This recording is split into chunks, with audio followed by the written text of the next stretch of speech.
¿Cómo están? Bien, también. Buenos días a todas, a todos.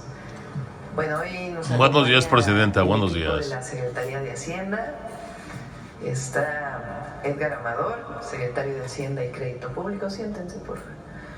Está la maestra María del Carmen Bonilla Rodríguez, subsecretaria de Hacienda y Crédito Público. Berta Gómez, la licenciada Berta Gómez, subsecretaria de Egresos de la Secretaría de Hacienda, y Rodrigo Mariscal, titular de la Unidad de Planeación Económica de la Secretaría de Hacienda. El secretario de Hacienda nos va a presentar las líneas generales del paquete económico que presentaron el lunes en la tarde, noche ya, al Congreso de la Unión, y que ayer presentaron en una conferencia de prensa. Hoy nos va a dar las líneas generales para que ustedes puedan conocer, quienes nos ven a distancia, y ustedes para que puedan liberarse todas las dudas que pueda haber respecto a este presupuesto, ingresos, egresos que se presentaron para el 2026. Presenta el secretario de Hacienda y ya si hay alguna duda, pues nos ayudan a contestar todo el equipo. Adelante, Edgar. Con su permiso. Muy buenos días a todos, a todas. Gracias por acompañarnos. Efectivamente vamos a presentar las líneas generales, los rubros más importantes del paquete económico para el 2026, los rubros de gasto, los rubros de ingreso, y las consideraciones y el marco en el que se lleva a cabo el diseño y la planeación para el siguiente año. Si podemos ir a la presentación. A ver, se presentó por supuesto el lunes en tiempo y forma. Es un presupuesto histórico con un monto histórico en gasto, en inversión social, ¿no? Los programas del bienestar alcanzan un monto de 987,000 millones de pesos, representan un poco más del 2.5% del Producto Interno Bruto. Es una muestra de que este presupuesto humanista, la estrategia de las administraciones de la cuarta transformación funcionan en términos de lograr el objetivo más importante de esta administración. Por el bien de todos, primero los pobres, hay una reducción de 13.4 millones de personas que han salido del umbral de pobreza, y esta estrategia es la que vamos a seguir profundizando durante el presupuesto del 2026. A nivel agregado, el nivel de gasto es de 10.1 billones de pesos. Vamos a la presentación. Empezamos por el entorno económico que vive la economía nacional. Ponemos aquí tres de las variables más importantes, de las más palpables para la gente. La tasa de desempleo se encuentra en mínimos históricos, es la línea amarilla descendente, mientras que las remuneraciones siguen creciendo de manera muy sólida, ¿no? de manera constante, como pueden ver en la gráfica izquierda, la línea roja. Estos son los fundamentos más importantes del consumo. Si bien el consumo ha tenido un desempeño un poco por debajo de lo que se había previsto, sus fundamentos siguen muy sólidos, y eso nos lleva a prever para el siguiente año un crecimiento sólido entre 1.8 y 2.8%, con una media de 2.3%. La economía ha crecido mejor de lo que los analistas habían pronosticado en meses recientes, y pensamos que esta trayectoria favorable de la economía mexicana se proyectará hacia el siguiente año.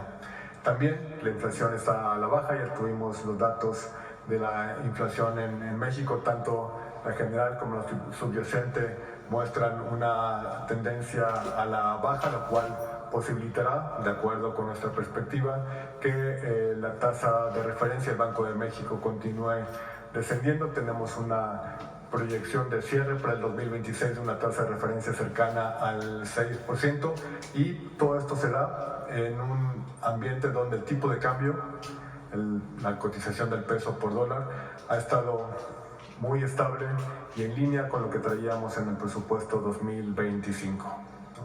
La siguiente, por favor. El proyecto de presupuesto de egresos en el ejercicio 26 es un presupuesto humanista, enmarcado en el Plan México, en la gran estrategia económica de la administración, que involucra a todos los sectores de la sociedad con el objetivo de alcanzar la prosperidad compartida. La siguiente, por favor. ¿Cuáles son los principales rubros de gasto? Esto es muy importante. Lo más importante de este presupuesto humanista es garantizar la estrategia que ha seguido las administraciones de la Cuarta Transformación. Los programas de bienestar, como mencionábamos, representan 987,000 millones de pesos. Hay un presupuesto de 966,000 millones de pesos en salud, 399,000 millones de pesos en vivienda, 1.1 billones de pesos en educación, uno de los rubros más importantes del presupuesto. Los rubros de inversión totalizan 1.3 billones de pesos, son millones de millones, y 201,000 millones de pesos en seguridad. Esos son los rubros más importantes del lado del gasto de la inversión social, de la inversión en infraestructura. La siguiente, por favor. Aquí aterrizamos más los rubros de gasto, cómo se distribuyen estos 987,000 millones de pesos de inversión social, los programas prioritarios.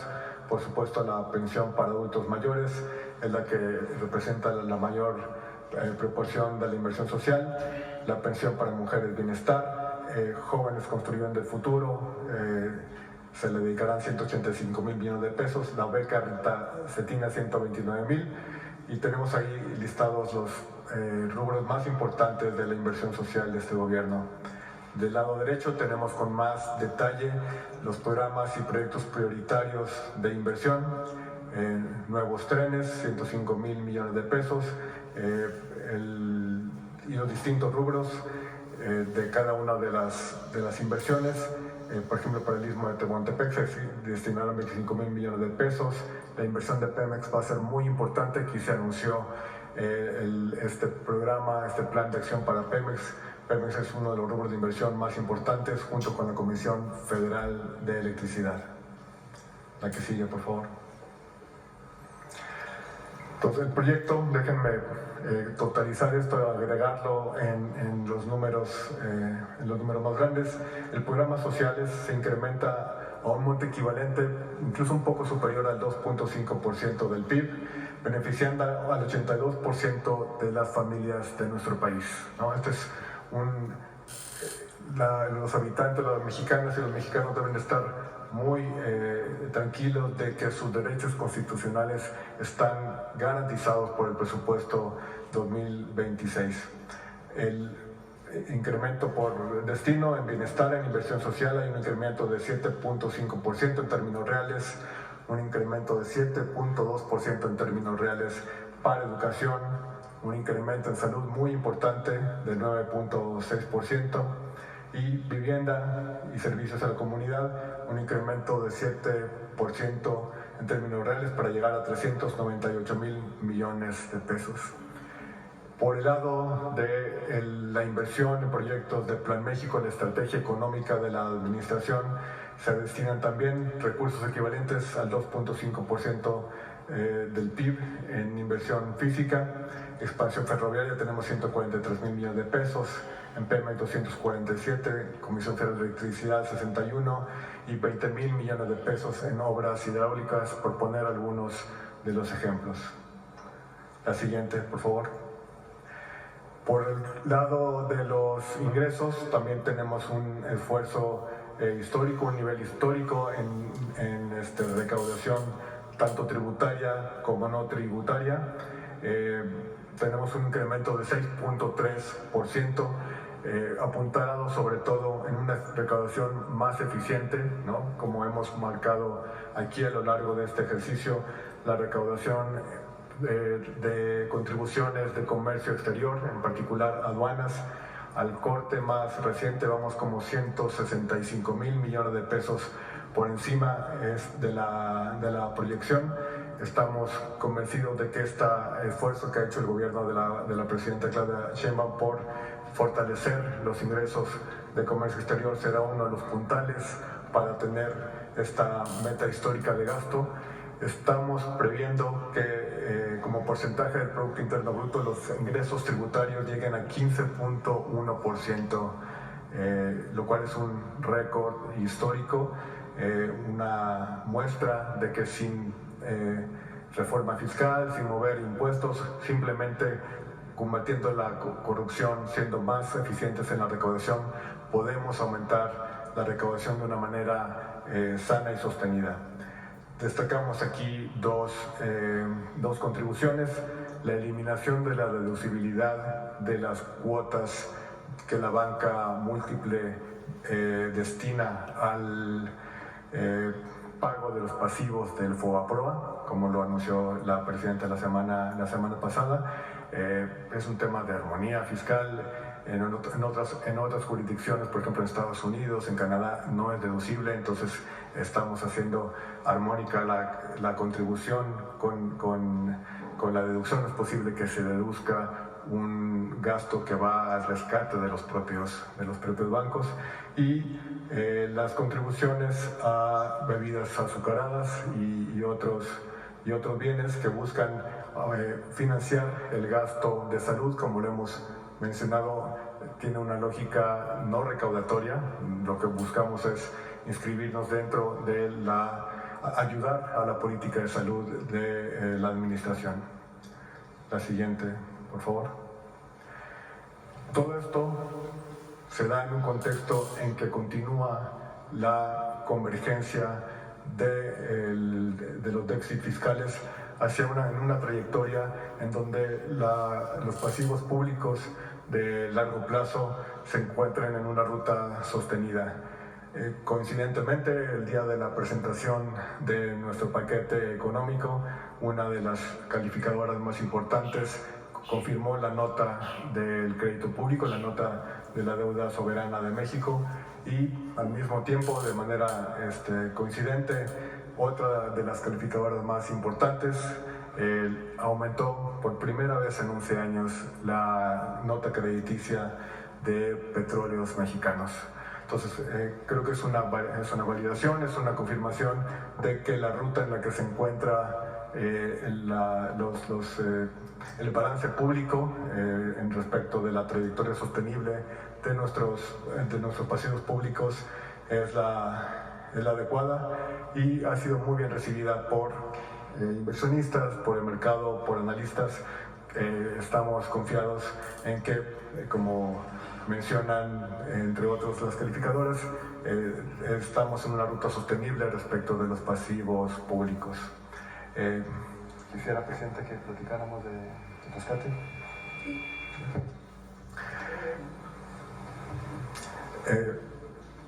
¿Cuál es uno de los factores detrás de esta gradualidad en la convergencia fiscal? El rescate de Pemex. Hemos estado aquí en varias ocasiones en esta conferencia acompañando a la presidenta junto con los equipos de la Secretaría de Energía, con Petróleos Mexicanos. Una de las principales presiones en el presupuesto que hemos enfrentado en el año 25 y en el 26 es el rescate de Pemex. La siguiente, por favor. Es el pago de la deuda de Pemex. El pago de la deuda de Pemex. Esta gráfica que hemos mostrado aquí en diversas ocasiones muestran la dinámica, ¿no? Cómo endeudaron a Pemex en los gobiernos neoliberales. Vean cómo empieza en 43,000, acaba en 105,000 millones de pesos, un aumento de 130% en una década, ¿no? Esa deuda se tiene que pagar, ¿no? Y los vencimientos se agrupan justamente de manera particular en 25 y en 26. Todo este endeudamiento ocurre mientras que los indicadores de producción vean lo que estaba pasando. La siguiente, por favor. ¿Qué pasa? Mientras estaba incrementándose la deuda de petróleos mexicanos, la elaboración de gasolina y diésel, ¿no?, estaba cayéndose, ¿no? Vean la elaboración de diésel, gasolinas, ¿no? La gran pregunta es, ¿a dónde se fue todo ese financiamiento si la producción de gasolina y diésel se desploma, los ingresos propios de Pemex se caen, ¿no? La que sigue, por favor. No, perdón. Y empiezo una, perdón, si nos podemos ir a la anterior. Vean cómo empieza la recuperación a partir de la administración del presidente López Obrador, ¿no? Que es una recuperación muy sólida en la elaboración de gasolina y diésel, justo cuando se detiene el crecimiento del endeudamiento de Pemex. La siguiente, por favor.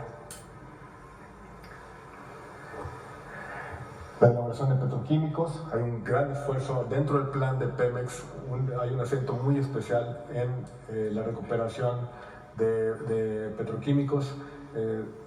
Vean cómo en el momento en que estaban endeudando a la petrolera, la producción, la elaboración de petroquímicos, amoníaco, etileno, sufre una caída pues dramática, digamos, hasta niveles que empiezan apenas, empieza a subir la recuperación. La siguiente, por favor. ¿Estamos? Entonces, ¿qué es lo que tenemos que hacer? ¿Cuál es la presión que nos está poniendo en el presupuesto en estos años? Del saldo histórico de la deuda de Pemex, el 46% tiene vencimientos en esta administración. El 26% de los vencimientos ocurren en 25 y en 26, ¿no? Eso es lo que explica esta presión tan importante que tenemos en la famosa línea presupuestal de Pemex y que nos está presionando en los presupuestos, en las métricas. ¿Qué es lo que vamos a hacer? Aquí está, desde los años 2030, del 25 al 2030, vean la pared, vean los vencimientos que tenemos en 25-26, son millones de dólares. El 26% de la deuda de Pemex nos vence en 25 y en 26, y en el resto de la administración en general vencen 46% de la deuda de la petrolera. Entonces, este rescate que estamos haciendo de Pemex es para ayudar a la empresa de los vencimientos que tiene de la deuda que contrataron en los periodos neoliberales y que nos viene a exigir recursos presupuestales en esta coyuntura, en esta administración. Presidente. Bueno, ¿qué características tiene el paquete económico de 2026? ¿Qué es el paquete económico? Es lo que tienen que presentar todos los gobiernos año con año para la planeación de los ingresos, cuánto entra a las arcas públicas producto de impuestos y derechos que pagan los mexicanos, y los egresos, ¿en qué se gasta? Prefiero decir, ¿en qué invertimos? Durante el periodo neoliberal hablaban de que la educación era un gasto. No, para nosotros es una inversión. O hablaban de que la salud era un gasto. No, es una inversión para los habitantes del país, para las mexicanas y los mexicanos. Entonces, todos los gobiernos en esta fecha presentan su paquete económico para el siguiente año. ¿Qué características tiene lo que se presentó? Uno, garantía de todos los programas de bienestar y aumento, no solamente lo que se dio este año, sino el aumento de la inflación, el aumento en población. Por ejemplo, adulto mayor, pues va a haber más personas que lleguen a los 65 años. Se tiene que garantizar la pensión para todas y todos ellos. Y el aumento de la inflación. Ese es lo primero. Todos los programas de bienestar garantizados Aumenta el número de beneficiarios en el caso de adultos mayores y en el caso de becas de niños y niñas, porque si se acuerdan, me comprometí a ir poco a poco aumentando el número de beneficiarios, porque el próximo año nos vamos a primaria, de manera gradual, pero nos vamos ya a la primaria. Ya todos los jóvenes de educación media superior tienen beca, todas y todos los adolescentes de secundaria, si estudian en escuela pública, tienen beca. El próximo año iniciamos con primaria, como me comprometí en campaña.